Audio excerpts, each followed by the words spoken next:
como rama de medicina interna, pues emplea una serie de procedimientos que ayudan a precisar el diagnóstico en un paciente. Pese a que nosotros realizamos una serie de procedimientos, los que han tenido oportunidad de ver, pues endoscopía digestiva alta, endoscopía digestiva baja o pancreatografía, siempre existe la radiología como apoyo diagnóstico para determinar pues un buen estudio en el paciente. Pese a que tenemos equipos de muy, digamos, modernos, de última generación, bastante flexibles, delgados, la radiología sigue siendo un método pues de apoyo en diagnóstico. Dentro de estos exámenes de apoyo diagnóstico, el más simple y el más utilizado, y sé que todos han tenido la oportunidad de ver, pues son los estudios ecográficos. Los estudios ecográficos a nivel de abdomen, que es el área correspondiente de gastroenterología, permite pues evaluar diferentes estructuras internas. Dentro de esto, donde más solicitamos nosotros examen de ecografía es para estudio de hígado. Doctora, disculpe, Sí, no está compartiendo pantalla. no, todavía no, Ah, todavía no. está bien. ¿Ya? Entonces utilizamos la ecografía como un método de ayuda diagnóstica para evaluar hígado, vesícula, diferentes estructuras. La radiología contrastada también viene a ser un método alternativo diagnóstico que nos permite evaluar estructuras internas al igual, ¿no? En la radiografía contrastada generalmente es para evaluar pues esófago, estómago, intestino delgado, colon y recto, ¿no? Y además tenemos dos tipos de exámenes que van a también ver ustedes la realización de lo que es una endosonografía y FibroScan. Bien, entonces vamos a compartir las imágenes. Pasamos entonces con la primera definiciones. Ok, bien, comenzamos entonces.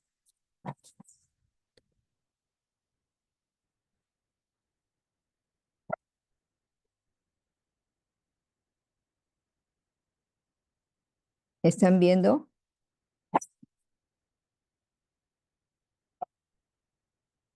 Sí, doctor. Sí, Ok, doctora. entonces pruebas diagnósticas en gastroenterología. Dentro de estas tenemos, le decía, la ecografía, ¿no? La ecografía entonces es la técnica más simple, más rápida que se realiza, es realmente de muy bajo costo y fácilmente disponible, ¿no? Entonces esta se caracteriza por la utilización de ondas sonoras de alta frecuencia que permite crear imágenes del interior del cuerpo, ¿no? Ese tipo de técnica, aparte de ser pues un método de diagnóstico de auxilio, de ser indolora, no invasiva, de bajo costo, se considera un método de evaluación inocua, ¿no? Es decir, no produce daño ni requiere de una gran preparación en el paciente. Aquí sí lo que hay que tener cuidado es quién realiza las ecografías, ¿no? En la actualidad, pues tenemos lamentablemente diferentes tipos de carreras, ¿no? Que incursionan en la parte médica, ¿no? Entonces, hay técnicos que realizan estudios de ecografía, obstetras que realizan estudios de ecografía, ¿no? Entonces, hay que tener mucho cuidado cuando se pide una ecografía, no decir al paciente de que debe realizarse en un sitio de garantía y ser realizado por un médico radiólogo, porque son los médicos radiólogos los que realizan este tipo de procedimiento. Existen básicamente dos tipos, diferentes tipos de ecografía, ¿no? Bidimensional, tridimensional, ¿no? De diferentes tipos de nitidez de imagen. Existen también las ecografías Doppler, cuya utilidad es básicamente la evaluación de lo que son estructuras de irrigación, ¿no? Venosa o arterial. Entonces, como les había dicho, son imágenes rápidas, ¿no? También es conocida la ecografía como sonografía o ultrasonido. Bien, les había dicho pues que es un método de diagnóstico rápido, ¿no? Entonces no existe riesgo conocido, pero aquí sí hay que saber pedir el estudio, ¿no? ¿Qué es lo que se quiere examinar en el paciente?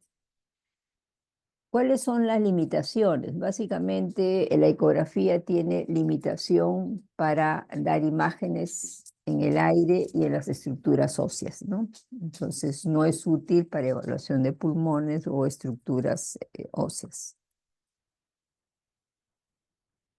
La ecografía abdominal es la más frecuente en cuanto a solicitudes de ecografía. Permite entonces la evaluación, ya les había dicho, de hígado, vesícula, vías biliares, riñones, páncreas, vaso, también estructuras arteriales, venosas y retroperitoneal. ¿Cuáles son sus ventajas? Que es un procedimiento no doloroso, mínimo riesgo y duración del procedimiento 15 a 30 minutos, ¿no? Yo sé que todos ustedes han tenido oportunidad de ver cómo se realiza una ecografía cuando han llevado la rotación de radiología, ¿no? Entonces se realiza un gel, se coloca un gel sobre la piel de la zona que se va a examinar con la finalidad de que ingresen con mayor facilidad las ondas sonoras, ¿no? Entonces el transductor se corre por todo el abdomen, ¿no? Pidiéndole al paciente que respire según lo que uno quiera observar, ¿no? Tome aire, eso permite que baje el hígado, ¿no? Contenga el aire y permite una mejor evaluación. A veces hay que pedir a los pacientes que cambien de posición, ¿no? Lateral, derecha, izquierda, según lo que se quiera evaluar. La preparación del paciente, generalmente ayunas un promedio de 8 a 12 horas previo al procedimiento. En algunos casos se pide sí limpieza intestinal, sobre todo cuando se quiere evaluar pues, región retroperitoneal o riñones. ¿Cuáles son las indicaciones? Básicamente yo sé que ustedes conocen casi todas las indicaciones, ¿no? Puede ser problemas de dolor abdominal crónico, encontrar causas de infecciones renales, monitorear o diagnosticar problemas de tumores, cánceres, diagnóstico o evaluación de ascitis, ¿no? Una de las grandes ventajas de la ecografía es que puede determinar la presencia de ascitis, ¿no? O líquido peritoneal en cavidad abdominal hasta 100 milímetros, ¿no? Es decir, mínimas cantidades de ascitis son capaces de ser diagnosticadas por este método. Entonces, esa tal vez es una de las grandes ventajas de la ecografía. También se pide cuando observamos o el paciente se queja pues, de una distensión abdominal anormal o uno al hacer el examen clínico también observa esto. Buscar daño después de una lesión, ¿no? Por ejemplo, pacientes que sufren traumatismo abdominal cerrado, ¿no? Hay que ver si hay ruptura de algún órgano, entonces se pide pues este tipo de exámenes. Buscar cálculos en vesícula, que tal vez es la indicación más frecuente dentro de las patologías abdominales, o hacer el diagnóstico de litiasis en vías biliares. Tenemos también ante alteraciones en determinados tipos de análisis, ¿no? Por ejemplo, función hepática alterada, pruebas renales anormales, puede ser también un sedimento urinario patológico. También se puede utilizar para hallar el factor etiológico de una alza térmica en el paciente, es decir, localizar un absceso, ¿no? Cuando uno sospecha un problema infeccioso. O una fiebre constante también. Entonces, ¿en qué casos indicamos también ante sospecha de un aneurisma aortoabdominal, ¿no? Es que es una dilatación anormal de la aorta, ¿no? Generalmente cuando hacemos el estudio clínico del paciente, muchas veces podemos oír pues, el soplo, ¿no? Aórtico y poder evaluar esto por ecografía y encontrar un cuadro de un aneurisma aortoabdominal. Presencia de abscesos, ¿no?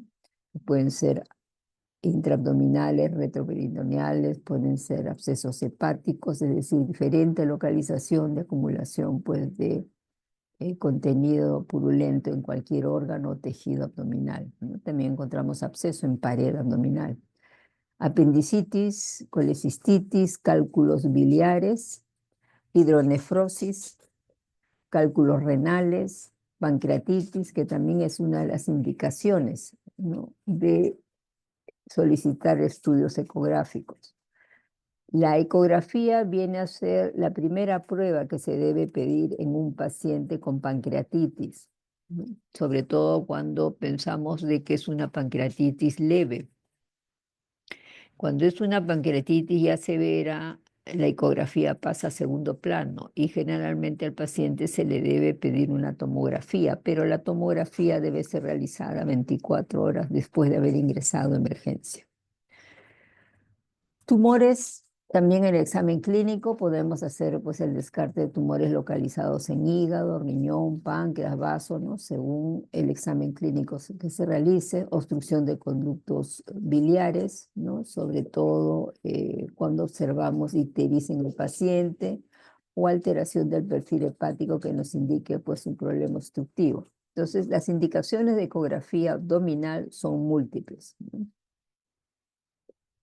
Ante sospecha de hipertensión portal, aumento de la presión de la vena porta, ¿no? ¿Cuál es el diámetro normal de la vena porta? Debemos de saber, ¿no? Entonces, la hipertensión portal, que puede ser primaria o secundaria, ¿no?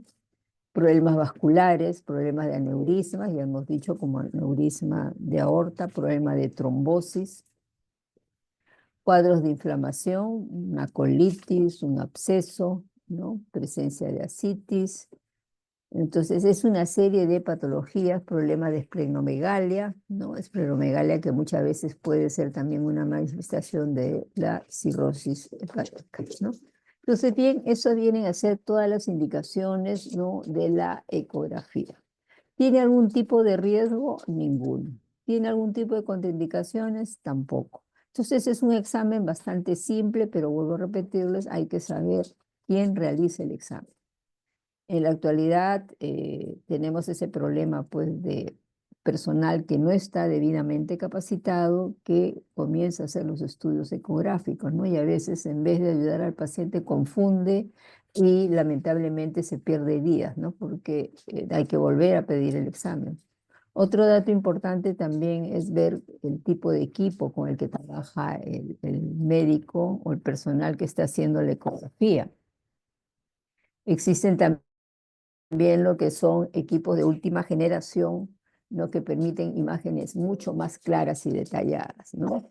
Entonces, no olvidarse, se ha vuelto a repetir esto un ratito, ¿no? Bien, sus compañeros van a presentar unas imágenes. Un ratito, por favor, está sonando. A ver, un ratito. Un ratito.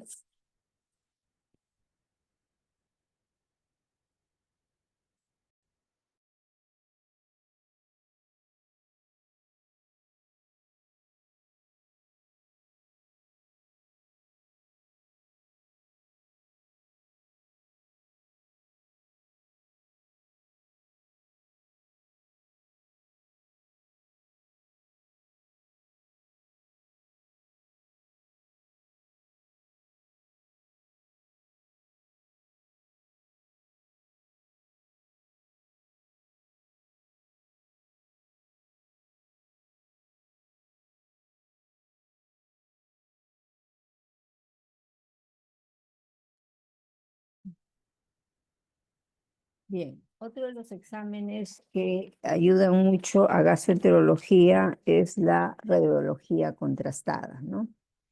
En la radiología contrastada, como su nombre lo indica, realizamos el examen utilizando sustancias de contraste. Las sustancias de contraste son compuestos pues, que se utilizan por diferentes vías, ¿no?, vía oral, vía rectal o vía endovenosa, con la finalidad de permitir imágenes más detalladas para conseguir un adecuado diagnóstico. Sé que ustedes también al llevar las rotaciones de radiología, pues han visto, ¿no?, lo que es un examen de radiografía contrastada. Decía yo que los que han tenido oportunidad de ir al centro endoscópico, pues han visto que los equipos que utilizamos son de diámetro bastante angosto, ¿no? Un promedio de 9 milímetros tiene el endoscopio alto, ¿no? Entonces eso se puede utilizar incluso para poblaciones pediátricas mayores de 5 años. Pero pese a que tenemos equipos así tan delgados, hay veces no se puede ingresar al estómago o al esófago o realizar estudio de colonoscopía debido a que existen problemas pues obstructivos o estenosis marcada. Entonces, en esos casos, la radiografía contrastada sigue siendo un apoyo diagnóstico para nosotros, ¿no? Nos permite una evaluación más detallada de estructuras, muchas veces que no se puede hacer una evaluación completa, ¿no? A veces entramos con el equipo, llegamos a tercio medio de esófago, tercio distal y no podemos pasar porque hay una estenosis marcada. Entonces, ¿qué es lo que hay ahí? ¿Hay un tumor? ¿Es una estenosis simple? ¿O es una membrana que se ha fibrosado? Entonces, en esos casos se recurre a la radiología contrastada, ¿no? Para colon de la misma manera.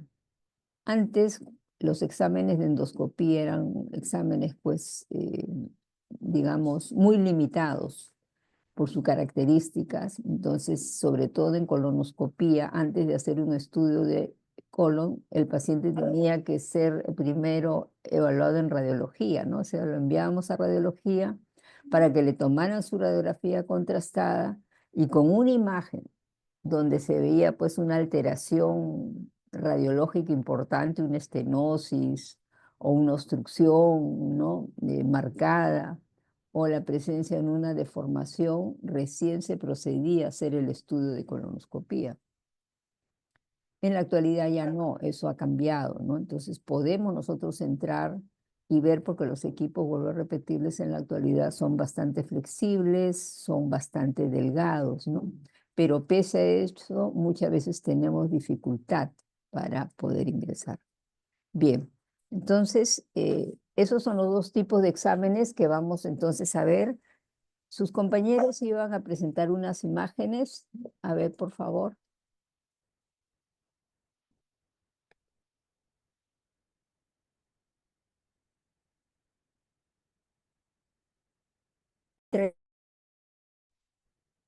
Gonzalo, Sí, doctora, denme un momento, por favor, para compartir. a ver, para compartir sus imágenes. Primero van a presentar los que tienen las imágenes de ecografía y radiografía contrastada, ¿ok?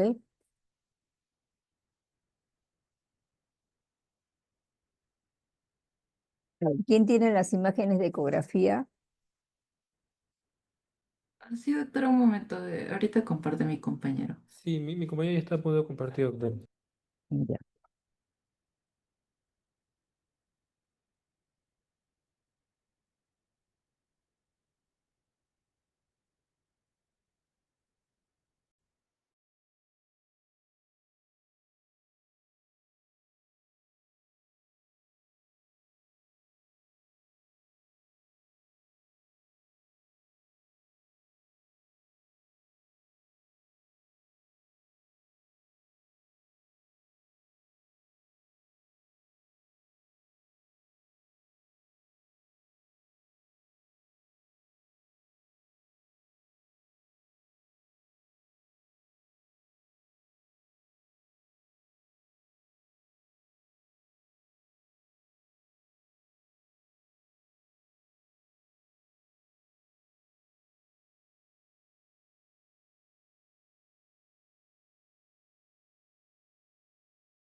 A ver, comenzamos entonces con la imagen de ecografía, por favor. ¿Cómo lo han ordenado? ¿Ok? Sí, doctora, primero está ecografía. Ya, ok. Comenzamos entonces, a ver.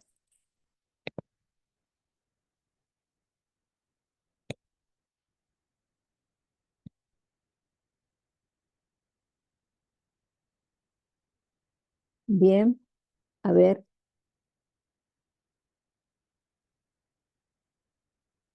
Escuchamos la presentación.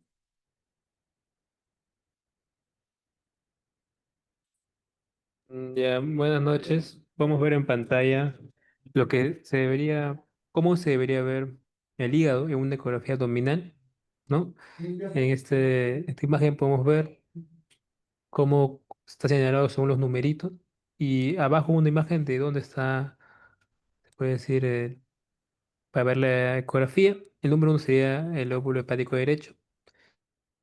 2 podemos ver una imagen, el número 2 sería el riñón derecho. 3 sería diafragma. Y ya 4 en la imagen de la derecha ya nos podría orientar ya las venas suprahepáticas, como se ve esa imagen anecoica. Mm, Siguiente imagen.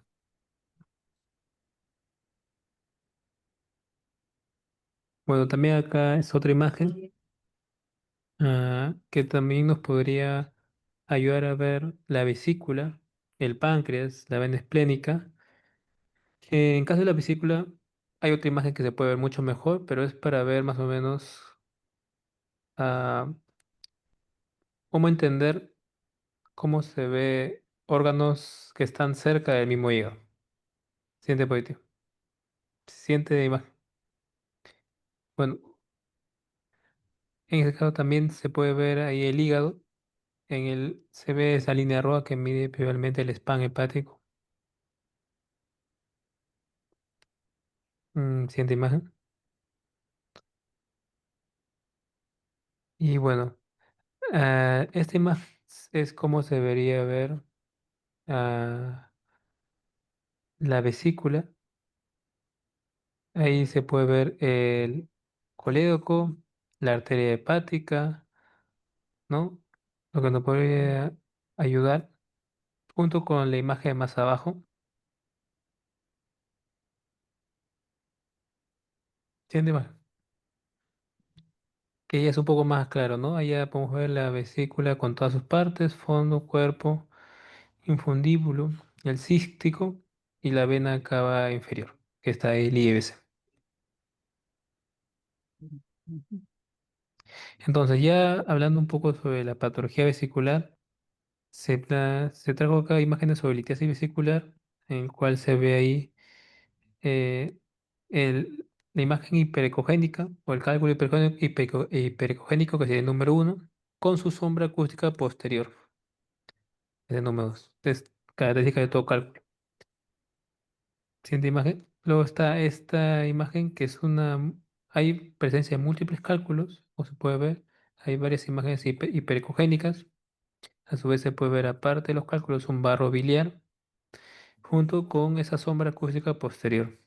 También se puede ver un poco el número 5 sería la vena cava inferior y el 4 es el parénquima hepático. Pero acá lo más importante es llevarse cómo se ve esas múltiples imágenes hiperecogénicas junto con la sombra acústica, muy característico de litiasis vesicular. Y por último, te traje imágenes sobre cáncer vesicular, en el cual en la actualidad no se recomienda tanto la ecografía. Se más se recomienda la tomografía como imagen de preferencia. Sin embargo, también la ecografía nos podría dar como una idea un poco más rápida, en el cual se ve cómo la forma que se pudo ver en las anteriores imágenes se ha perdido. Se puede ver un engrosamiento difuso, ¿no? No se puede distinguir claramente cuáles son las partes de la vesícula y se ve realmente la característica de hay un engrosamiento parietal, ¿no? Hay un engrosamiento difuso, los bordes van a estar irregulares, ¿no? Generalmente ah, esta imagen tan homogénea se habrá perdido en el NM vesicular. Y ya.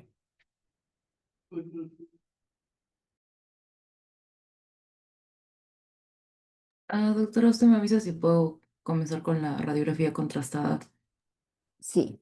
Ok, vamos un ratito nuevamente a ver, sube las imágenes. Sube la imagen. Entonces, no olvidarse, dentro de la ecografía, ustedes tienen que saber, por favor, cuál es el tamaño normal del hígado. Eso es lo mínimo que deben de saber al leer una ecografía, ¿no? Cuándo hablar de una hepatomegalia, ¿no? la altura hepática normal es hasta 15 centímetros, ¿no es cierto? La vesícula, ¿cuál es la longitud normal de la vesícula? Un promedio de hasta 8 centímetros. ¿Cuál es el diámetro de la vena porta? Un promedio de 12 milímetros, ¿no?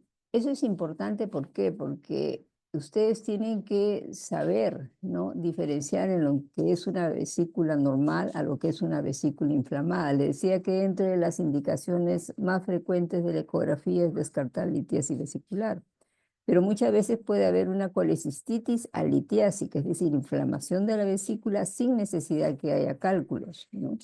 Entonces, la pared vesicular tiene un promedio de 2 milímetros de diámetro.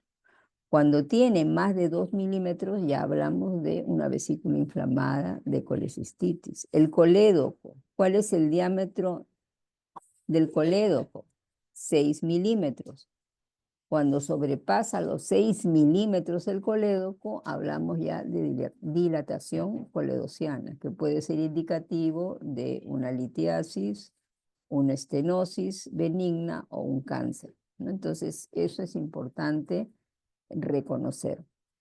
Después, las características de lo que es el hígado graso, ¿no? El hígado graso, que tal vez es una de las patologías más frecuentes en la actualidad también, ¿no? Que se caracteriza por la apariencia del hígado, ese color que ven ustedes, ¿no? El hígado generalmente tiene un color oscuro y muchas veces se le compara con la característica del riñón, ¿no? Entonces ahí ven ustedes el riñón en esta primera imagen cerca al hígado, ¿no? Entonces tiene una apariencia un poquito más clara, ¿no? Entonces esto sí puede darnos indicios de que este hígado puede tener cierto grado de esteatosis. El hígado se va poniendo cada vez más blanco cuando hay problema esteatósico. Entonces muchas veces se comparan, ¿no?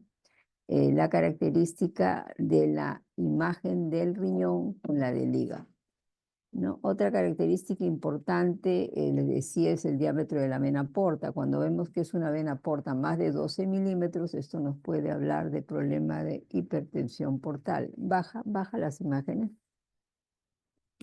¿No? Acá tenemos una vesícula normal, miren ustedes, una vesícula debe tener un promedio de 8 centímetros, paredes delgadas, 2 milímetros. Eso nos tiene que indicar el médico ecografista, ¿no?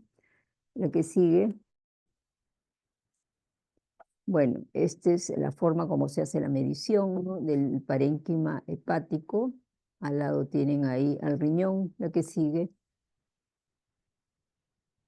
Y aquí están las estructuras, ¿no? Que le decía que siempre tiene el médico radiólogo informarnos, ¿no? La vesícula, cuál es su longitud, cuál es el diámetro de la pared, la vena porta, cuál es el diámetro normal, ¿no? El coledo, cuál es el diámetro normal del coledo. Eso tiene que informarlo el médico radiólogo. A veces nos pone el diámetro, pero no nos pone el diagnóstico completo. Entonces ustedes tienen que tener ese conocimiento como mínimo para poder interpretar una ecografía. La que sigue.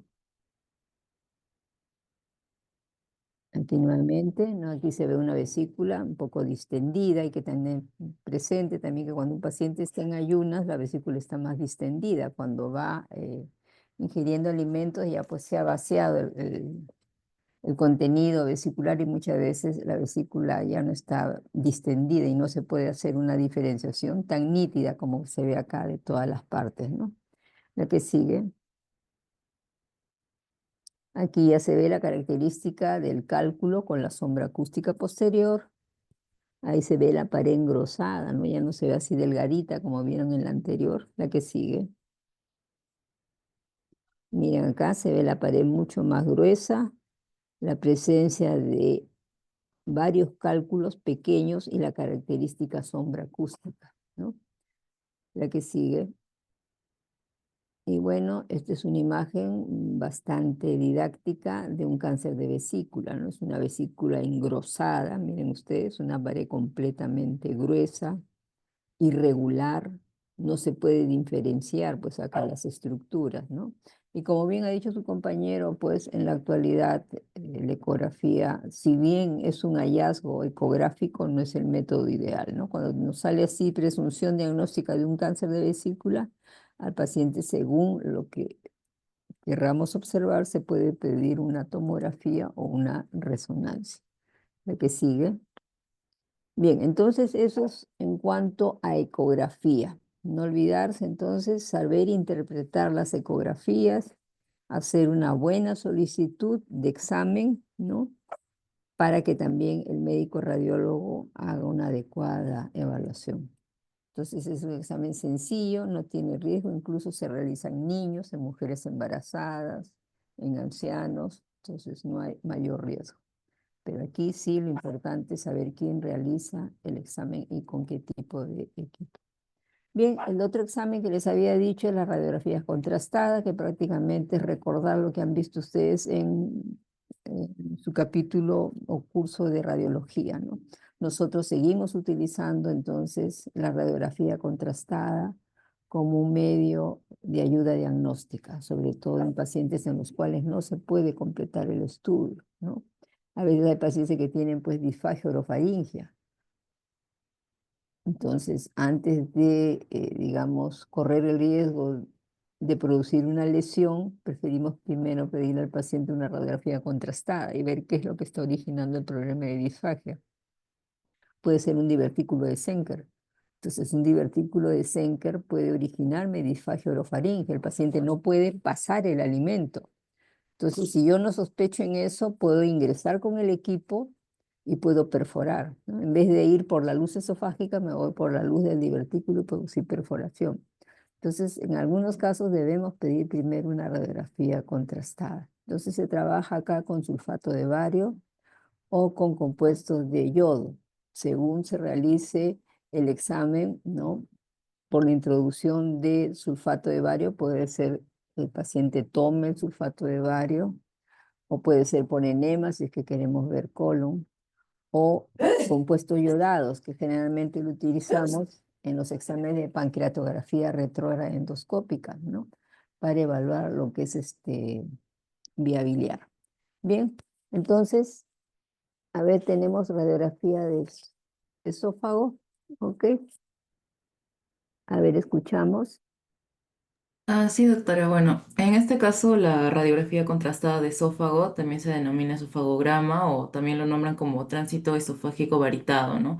En realidad acá lo que tenemos que visualizar en las imágenes principalmente es la estructura, ¿no? Tubular, alargada de aproximadamente 25-30 centímetros, ¿no? Que corresponde al esófago. Tiene un trayecto vertical, ¿no? Y ligeramente curvado hacia la izquierda hasta llegar a la parte del cardias. ¿No? Para tener una idea de referencias, ¿no? Anatómicas, tenemos que va desde C6 hacia T11 con un diámetro de 2 a 3 centímetros, ¿no? Y se divide en estas tres porciones, cervical, torácica y abdominal. ¿Qué es importante saber aquí? Que obviamente al ver una imagen normal de esófago no debemos encontrar ningún tipo de estenosis, dilataciones y el paso del vario tiene que ser de manera continua, regular. Siguiente imagen, por favor. Bueno, entonces, teniendo eso como referencia, ya cuando nos referimos a un cáncer esofágico, en este caso ya vemos que existe, ¿no? Un defecto de la represión de lo que es el vario.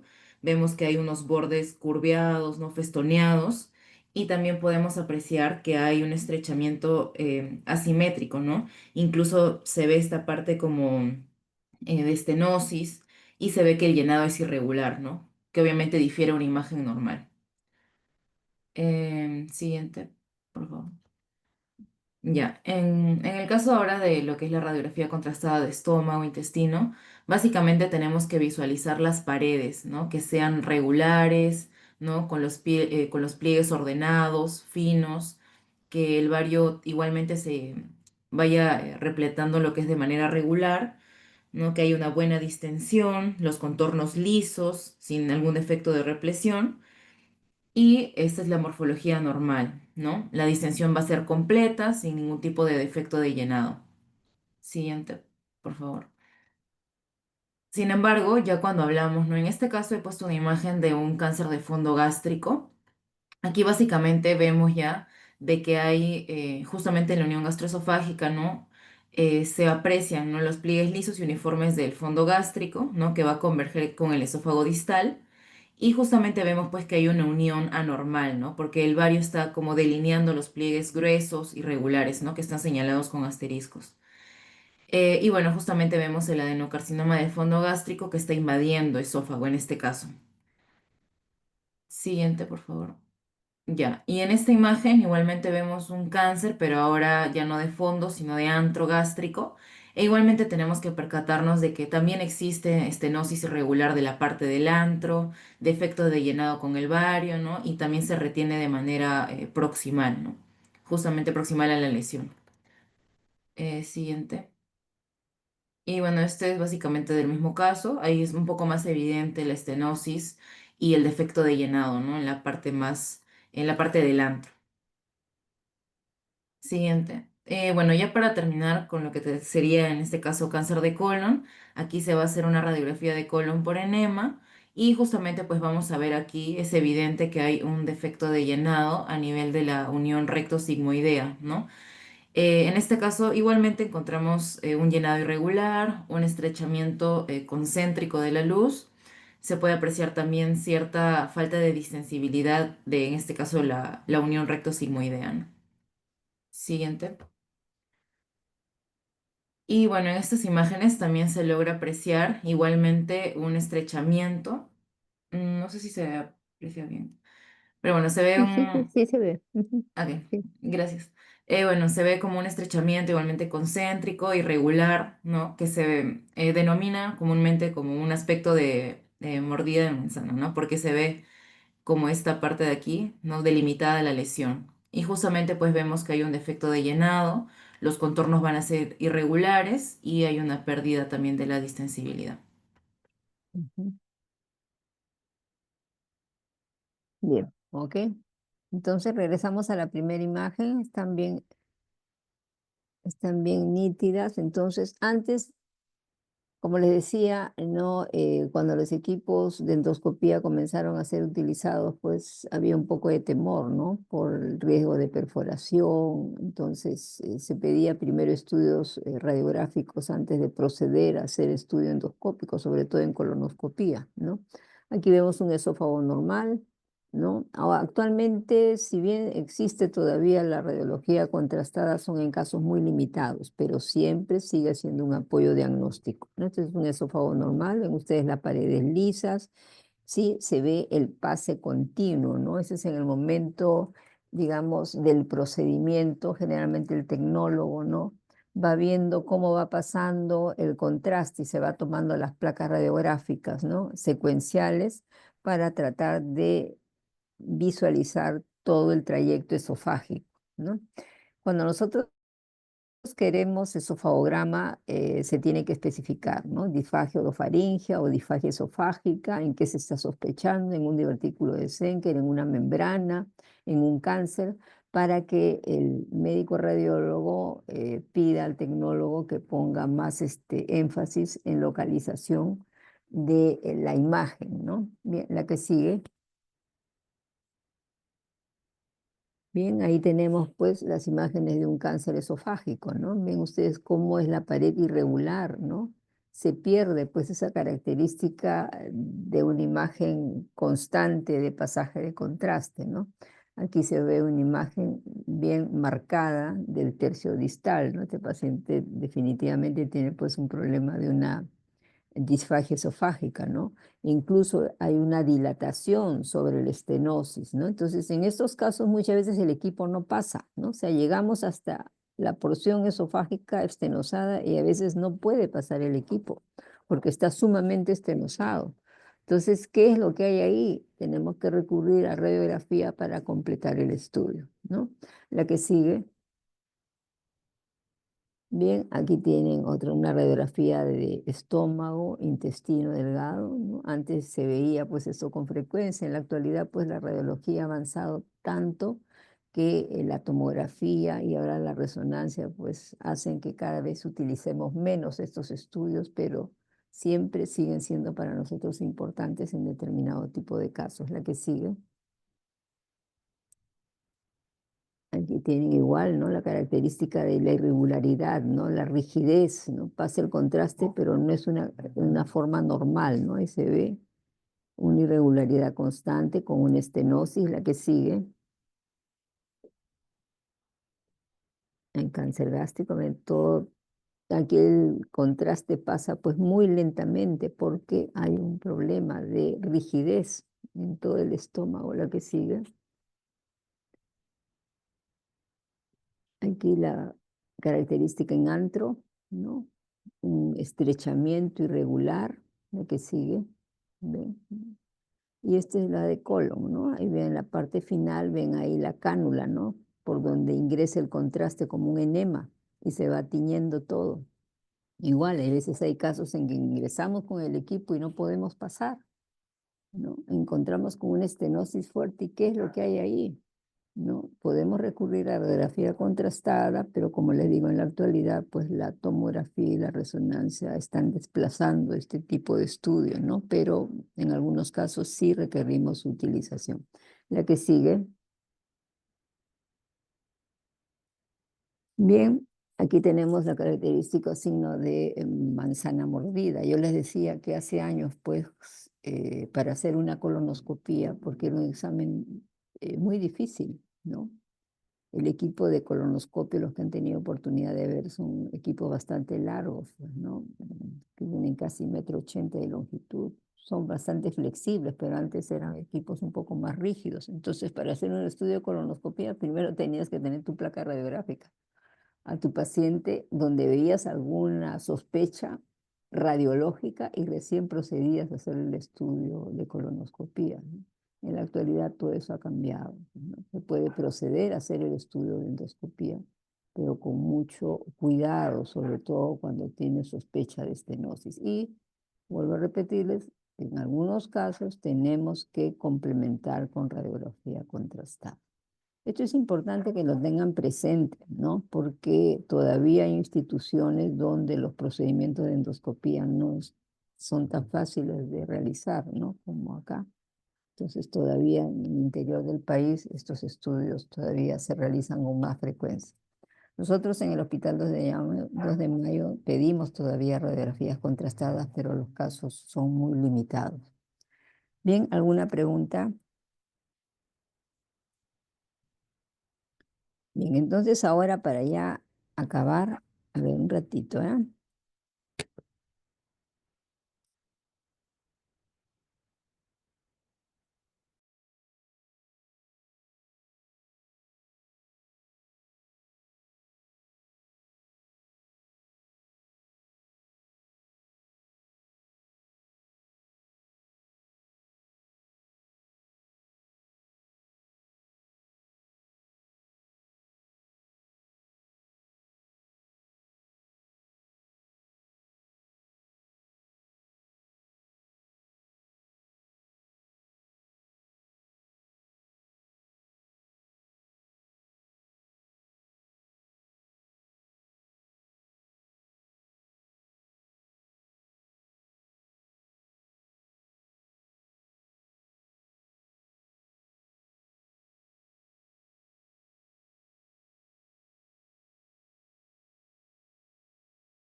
¿Están viendo las imágenes? Sí, doctora. Ok, bien. Entonces vamos a hablar de dos temas que se relacionan pues a dos equipos que utilizamos en gastroenterología, que son equipos que dicen de última generación, ¿no? Tenemos el endosonógrafo y el FibroScan, ¿no? En gastroenterología, como les decía, ¿no? Realizamos una serie de procedimientos. Los más comunes, endoscopía digestiva alta, baja y CEPRE, ¿no? La CEPRE es un procedimiento de colangiopancreatografía retrógrada endoscópica que tiene la finalidad de evaluar lo que es la vía pancreática y la vía biliar. Se utiliza un duodenoscopio, que es un equipo muy similar a un endoscopio, pero en la CEPRE o colangiopancreatografía retrógrada endoscópica tenemos un tiempo endoscópico y un tiempo radiológico. Ahí trabajamos pues con el endoscopio y utilizamos también contraste. El contraste que utilizamos es compuesto yodado, ¿no? Cuando hagan procedimientos endoscópicos, pidan ustedes ver, ¿no? En qué consiste una CEPRE, para que tengan una idea. Aparte entonces de estos procedimientos, también tenemos la endosonografía. La endosonografía es un procedimiento endoscópico y tienen ustedes hacia su lado izquierdo, me están oyendo, ¿no? Un equipo de endoscopía, ¿no? En la cual en la parte distal está colocado, pues, el transductor, ¿no? Que permite la transmisión de ondas para poder ver la estructura de estómago, paredes, sobre todo la pared gástrica, pared esofágica o pared intestinal, ¿no? Estos equipos de endosonografía permiten hacer la toma de biopsia. En la parte del lado derecho ven ustedes la característica del extremo distal del endoscopio y ven ustedes en la parte superior derecha la aguja de biopsia. En la parte inferior ven las imágenes, ¿no? Cómo se hace la visualización, ¿no? De las diferentes capas. Entonces, esta imagen endoscópica es una imagen en blanco y negro, igual que una ecografía.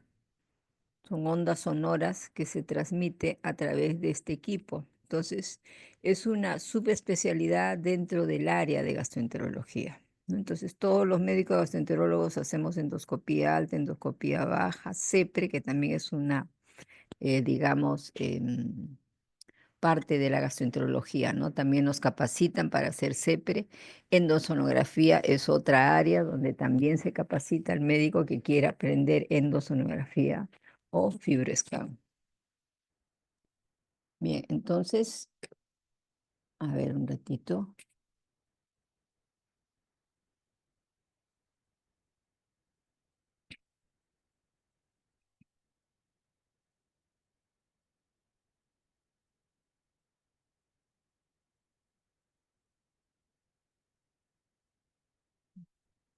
Entonces, miren ustedes, ¿no? Permite examinar el revestimiento del estómago, del esófago, del intestino, ¿no? Combina imágenes endoscópicas y ecográficas. Entonces va a permitir la evaluación de las diferentes paredes. La endosonografía es un procedimiento que sobre todo me permite a mí hacer la evaluación de cánceres gastrointestinales en etapas iniciales, ¿no? Los que han tenido oportunidad de ver pólipos, ¿no? Muchas veces los pólipos salen pues positivos a cáncer. Entonces quiero saber si es un cáncer temprano o es un cáncer avanzado. Entonces, mediante la endosonografía veré cuánto está infiltrando ese pólipo. Si ya pasó a muscular, ya será un cáncer avanzado. Entonces ya el cirujano tiene que proceder a otro tipo de tratamiento quirúrgico. Si es un cáncer temprano, puedo hacer un tratamiento endoscópico. Mediante la endoscopía puedo hacer la resección de un cáncer temprano porque me permite hacer la mucosectomía. De la misma manera, puedo hacer el diagnóstico de cáncer de páncreas. El páncreas es una estructura que no es fácil de ser evaluada, ¿no? Por ecografía tiene mucha limitación porque es un órgano retroperitoneal, entonces el médico ecografista tiene que tener mucha habilidad para evaluar páncreas. Entonces, generalmente lo que pone es páncreas no visible por presencia de material gaseoso, ¿no? Entonces, no puede observar porque es realmente bastante difícil, ¿no? Entonces, si nosotros queremos hacer una buena evaluación de páncreas, debemos pedir una tomografía. ¿En qué casos he pedido yo una endosonografía? Sobre todo en casos de pancreatitis evolutiva, ¿no? Para ver si hay presencia de quistes pancreáticos o ante la sospecha de una lesión tumoral, ¿no? En la tomografía me puede decir una lesión tumoral de 2 centímetros, 3 centímetros. Entonces pediré yo una endosonografía para ver la característica de esta lesión, si es realmente una lesión maligna o no, ya que mediante esta técnica puedo hacer yo la toma de biopsia. Un ratito, por favor. Al igual que las ecografías, estos equipos pueden ser transmisión de ondas lineales, radiales, ¿no? Y se va variando según lo que quiera yo observar. En la parte inferior se ve las diferentes capas que se puede evaluar, ¿no? La capa mucosa, la lámina propia, la muscularis mucosae, la submucosa, la muscular propia, la serosa. Entonces, se va evaluando las capas y se va viendo pues la infiltración de la lesión, ¿no? Ha infiltrado hasta su mucosa, es un cáncer temprano. Si ya sobrepasó pues la muscularis mucosae, ya es un problema de un cáncer avanzado, ¿no? Entonces no olvidarse, el cáncer temprano es hasta muscularis mucosae. Sobrepasa muscularis mucosae, ya es un cáncer avanzado, ¿no? Entonces esa es una de las indicaciones más importantes de la endosonografía. De la misma manera, mediante la endosonografía puedo hacer yo el drenaje de lesiones quísticas pancreáticas. El endosonógrafo lineal trabaja entonces con una frecuencia de 7.5 MHz y permite también una visión endoscópica oblicua, ¿no? Entonces me da imagen en 160 grados, ¿no? Miren ustedes las patologías que generalmente se ven: adenopatías, masas extramurales y lesiones intramurales, ¿no? Su sensibilidad y especificidad varía según lo que se quiera observar, ¿no? Entonces cada uno tiene su riesgo de, digamos, evaluación positivo o negativo. El procedimiento, igual el paciente en un promedio de ayunas de 8 horas, es una técnica rápida, ¿no? Generalmente el paciente tiene que estar monitorizado. Se realiza con una sedación superficial en el paciente, se puede trabajar pues, con midazolam. Ahora, si se quiere una sedación mucho más profunda porque se va a hacer una biopsia o un drenaje, trabajamos con propofol, ¿no? Que da una sedación mucho más profunda en el paciente, porque la duración de un procedimiento, digamos, de endosonografía terapéutica puede durar hasta casi 1 hora, ¿no? Por ejemplo, para drenaje de quistes pancreáticos o drenaje de abscesos pancreáticos, ¿no?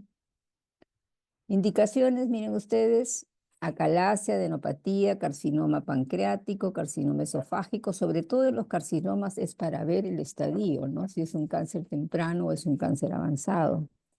Entonces, carcinoma pancreático, esofágico, rectal, porque también se hace por vía rectal, carcinoma de vesículas, tumores mediastinales, coledocolitiasis. A veces no se sabe si es una lesión tumoral o es un cálculo, para hacer drenajes biliares, para hacer drenaje de abscesos, diagnóstico de fístulas, estudiar cuadros de incontinencia anal, linfomas o pancreatitis, ¿no? Contraindicaciones: como es un método invasivo y que muchas veces va a ser terapéutico, tenemos entonces coagulopatía o trombocitopenia, está contraindicado. Imposibilidad de visualizar la lesión. Muchas veces la lesión puede estar, pues, digamos, muy desarrollada, no puede permitir el paso del equipo, entonces no vas a poder ver la lesión, puede haber una estenosis marcada. si el resultado de la punción no afecta el manejo terapéutico posterior, ¿no? Por ejemplo, en el caso de una tumoración, ¿no?, a nivel pancreático, ¿no? Entonces, tener cuidado porque muchas veces la punción puede originar complicaciones. Presencia de tumor o vasos sanguíneos entre la lesión y el tubo digestivo. Esto sobre todo lo vemos ante la presencia de quistes pancreáticos, ¿no? A veces hay quistes pancreáticos y queremos drenarlos. Entonces, antes de drenarlos, hay que saber si hay presencia de vasos sanguíneos en esa pared quística. Entonces, se pide una ecoendoscopía para ver si hay presencia de vasos sanguíneos. En ese caso, está contraindicado el drenaje por vía endoscópica. Si no hay presencia de vasos sanguíneos, se puede hacer el drenaje por vía endoscópica. Complicaciones como método invasivo, las complicaciones más frecuentes que digamos, uno tiene temor, son las hemorragias, la pancreatitis, la perforación intestinal y el paro cardiorrespiratorio, ¿no? Es un promedio, pues, no digamos alto, ¿no? Son poco frecuentes en sí las complicaciones, ¿no? Porque para realizar estos procedimientos el paciente tiene que tener condiciones ideales. Porque ya les he dicho que la duración de estos procedimientos, sobre todo terapéuticos, es casi una hora que tiene que estar el paciente colaborando con el procedimiento. Bien, después del estudio el paciente puede ingerir alimentos, ¿no? Si la exploración es rectal, el paciente puede rehacer su vida normal casi de inmediato, ¿no? Molestias, puede haber dolor de garganta, distensión abdominal. Bien, el FibroScan es el otro método de diagnóstico que se realiza en gastroenterología. Es una técnica también bastante simple. La finalidad de este procedimiento es básicamente, pues, la evaluación del hígado, ¿no? El FibroScan o elastografía, miren ustedes, esta es la máquina que se utiliza, ¿no? Es como una ecografía, es un estudio no invasivo que permite evaluar la fibrosis hepática mediante la medición de la elasticidad o rigidez del hígado. Para hacer un buen diagnóstico, por decirles, de un hígado graso o de un problema, una cirrosis hepática, un cáncer gástrico, perdón, un cáncer hepático, se requiere la biopsia hepática, ¿no? Y para que el paciente acepte hacerse una biopsia a veces no es fácil, ¿no? Porque también una biopsia hepática tiene sus complicaciones. Entonces, se ha diseñado este tipo de estudio que sí facilita mucho hacer un diagnóstico, pues, de imágenes, ¿no? En pacientes en los cuales se sospecha de cirrosis, esteatosis hepática severa, ¿no? Otro tipo de patología. El procedimiento igual, ayunas un promedio de 4 a 6 horas. Miren ustedes, ahí están las imágenes, el paciente en decúbito supino, ahí está la pantalla donde el médico hace la evaluación, ¿no? El transductor se coloca en los espacios intercostales, ¿no? Porque se trabaja con ondas sonoras, igual que el ecógrafo, ¿no? Entonces se va registrando la imagen que va dando en la pantalla. El paciente lo único que va a sentir es una pulsación, ¿no? A nivel de la zona evaluada, ¿no? La exploración dura un promedio de 10 minutos. Y aquí están las escalas, ¿no? F0, cuando no hay fibrosis, F1, menor de 7 a 6 capas, que es la forma en cómo se lee la frecuencia de la rigidez. F1, F2, F3, F4 ya prácticamente es una cirrosis marcada en el paciente, ¿no? F1 puede ser signo de esteatosis, ¿no? Signo de fibrosis. F3 ya es un riesgo alto de cirrosis. F4 ya es una cirrosis propiamente dicha. ¿Cuáles son las indicaciones de FibroScan? Paciente con diagnóstico de hepatitis C, porque la hepatitis C tiene alto riesgo de hepatocarcinoma. Hepatitis B, porque la hepatitis B también tiene riesgo de cirrosis. Pacientes con hepatopatía alcohólica, a ver si ya evolucionó o está evolucionando a cirrosis. pacientes con hepatopatía por VIH, problema de esteatosis hepática. Sabemos que la esteatosis hepática evoluciona a cirrosis, entonces también hay que ver si esa esteatosis hepática se controló o no, o sigue evolucionando a cirrosis. En el caso de cirrosis biliar, también se realiza este tipo de examen, y en hipertensión portal, ¿no? Puede ser una hipertensión portal primaria, secundaria, entonces hay que ver, ¿no? Esta hipertensión portal está originando problemas de cirrosis en el paciente, entonces es la intención de utilizar el FibroScan. En la actualidad, en el Hospital 2 de Mayo se está haciendo ya los primeros estudios de FibroScan, ¿no? Entonces tenemos esa ventaja de poder hacer evaluación en los pacientes. Contraindicaciones para realización de FibroScan: mujeres embarazadas, pacientes con ascitis porque no permite el paso de la onda, pacientes que tengan dispositivos activos, ¿no? Metálicos, como marcapasos o desfibriladores. Bien, entonces ahora sus compañeros nos van a pasar las imágenes que han traído sobre estos dos métodos diagnósticos que tienen ustedes que saber, ¿no? En qué consisten, cuáles son sus indicaciones, contraindicaciones. Bien, entonces, a ver. Sí, doctora. En esta primera imagen podemos ver, bueno, en primer lugar, empezamos con la ecoendoscopía, eh, o también llamado ultrasonido endoscópico. Y aquí, en esta imagen, podemos ver cómo combinan ya dos procedimientos, ¿no? La endoscopía digestiva, que nos permite ver de manera directa la mucosa, y también lo combina con un transductor de ultrasonido para poder ver todas estas capas, ¿no? Que son las capas del aparato digestivo.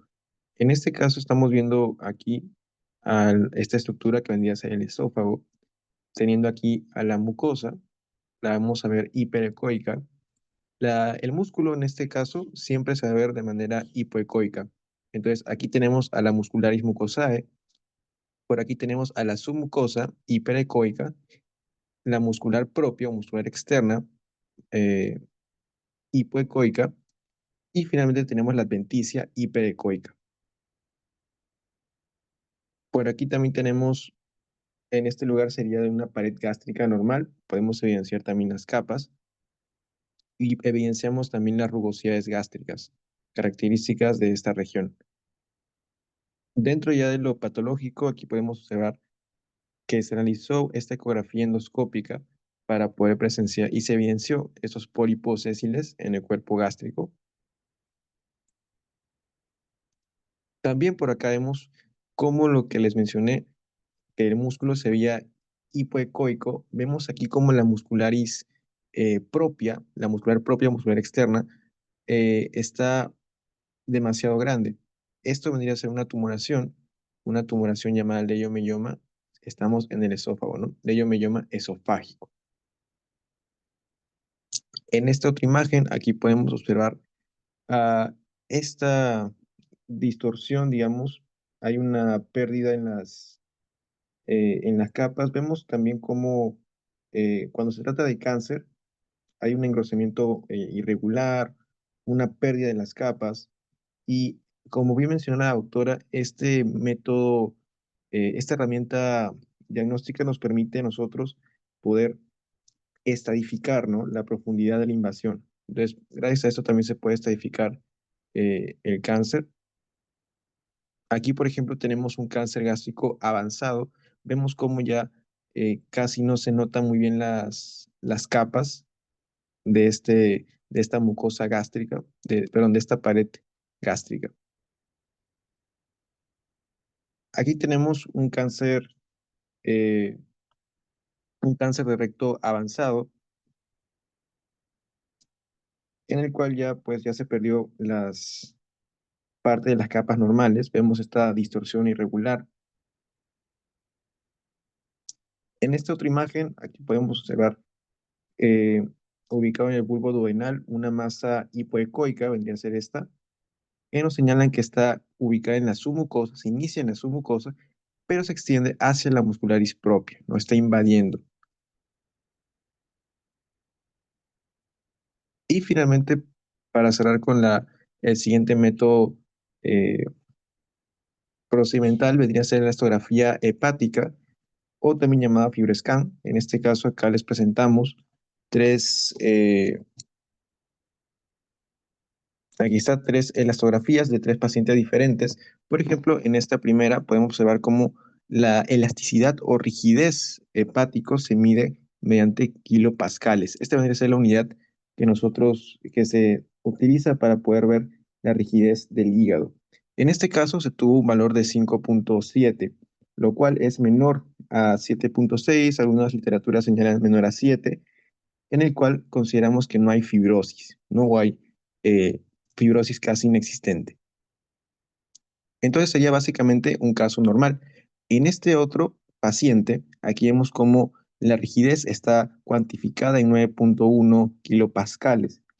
Esto ya entraría dentro de la fibrosis 2, F2, por lo cual aquí ya el paciente tendría una fibrosis significativa. Y en este otro paciente vemos cómo los kilopascales ya superaron los 14, entonces ya estaríamos hablando de un grado de fibrosis F4, ¿no? Y el paciente presenta una cirrosis.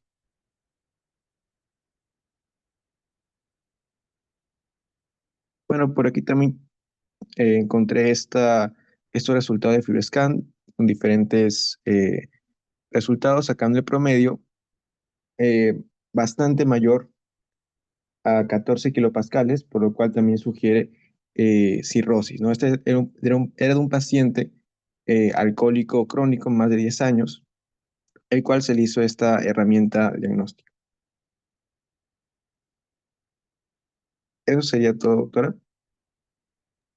Ok, muy bien. Entonces, no sé si tendrán alguna pregunta. Entonces, no olvidarse que dentro de gastroenterología, pues existe una serie de procedimientos de ayuda diagnóstica, ¿no? Realizamos una serie de procedimientos, es una especialidad bastante amplia, tanto lo que es ecoendoscopía, FibroScan, CEPRE son subespecialidades dentro del área de gastroenterología, ¿no? En la actualidad, como les digo, el Hospital 2 de Mayo ya está haciendo FibroScan. Endosonógrafo no disponemos, ¿no? Tenía el Hospital Loaiza, pero tengo entendido que se ha malogrado. El único que hace este tipo de procedimientos es el Hospital Hipólito Unanue, ¿no? Ecoendoscopio. Es el único que tiene ecoendoscopio. Después ningún otro hospital cuenta con ecoendoscopio. Y en la actualidad nuestro hospital ya cuenta con FibroScan, así que cuando roten pidan, ¿no? Porque es interesante ver, ¿no? Y saber que existen pues estas técnicas modernas, ¿no? De evaluación. Entonces, no olvidarse, en gastro no todo es endoscopía, existen una serie de procedimientos que son de ayuda diagnóstica, ¿no? Ya en las próximas actividades van a hacer tomografía, van a hacer resonancia magnética, endoscopía alta y baja. Bien, no sé si tienen alguna pregunta.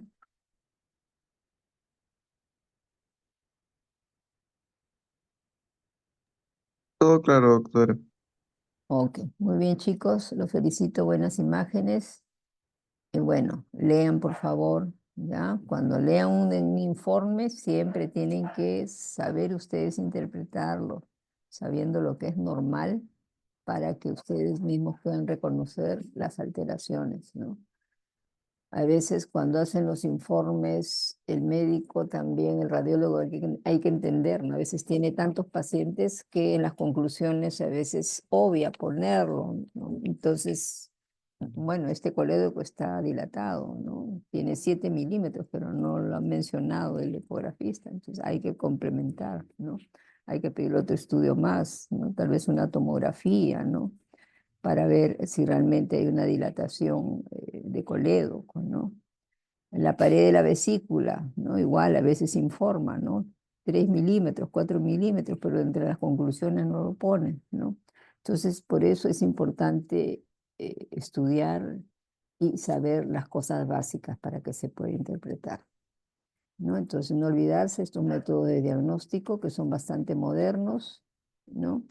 Se tiene pues la ventaja de disponer de estos en Lima, ¿no? Entonces a veces tenemos que pedir el apoyo pues al Hospital Hipólito Unanue para que nos hagan estudios de endosonografía, ¿no? Sobre todo cuando son problemas de lesiones quísticas hepáticas o problemas tumorales hepáticos. Bien, chicos, eso es todo. Espero que haya estado todo claro. ¿Sí? Sí, Gracias, doctora. doctora. Sí. Ok. Ya, chicos, gracias. ¿Ah? Gracias, Hasta doctora. luego. Buenas noches.